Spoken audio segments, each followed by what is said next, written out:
ഇന്നും സംസ്ഥാനത്ത് ശക്തമായ മഴയ്ക്ക് സാധ്യതയുണ്ടെന്നാണ് കാലാവസ്ഥാ നിരീക്ഷണ കേന്ദ്രത്തിന്റെ മുന്നറിയിപ്പ്. വിവിധ ജില്ലകളിൽ അലർട്ട് പ്രഖ്യാപിച്ചിട്ടുണ്ട്. പത്തനംതിട്ട, കോട്ടയം, ഇടുക്കി, മലപ്പുറം, കോഴിക്കോട്, വയനാട്, കണ്ണൂർ, കാസർഗോഡ് ജില്ലകളിലാണ് മഴ മുന്നറിയിപ്പ് നൽകിയിട്ടുള്ളത്. എറണാകുളം, കണ്ണൂർ, വയനാട്, പത്തനംതിട്ട, ആലപ്പുഴ, കോട്ടയം, കാസർഗോഡ് ജില്ലകളിലെ വിദ്യാഭ്യാസ സ്ഥാപനങ്ങൾക്ക് കനത്ത മഴയെ തുടർന്ന് ഇന്ന് അവധി പ്രഖ്യാപിച്ചിട്ടുണ്ട്.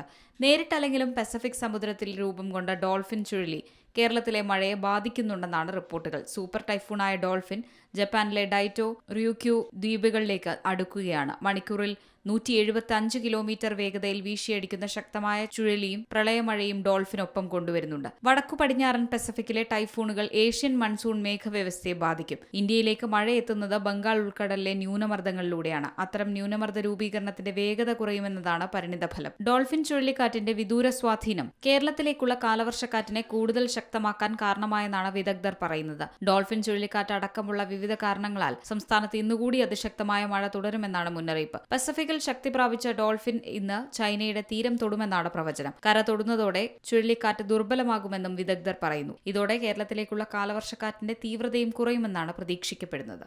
News desk C Malayalam news. ഏറ്റവും പുതിയ വാർത്തകളും വിശേഷങ്ങളും വിരൽ തുമ്പിലറിയാൻ സി മലയാളം ന്യൂസ് എല്ലാ ഡിജിറ്റൽ പ്ലാറ്റ്ഫോമുകളിലും ലഭ്യം.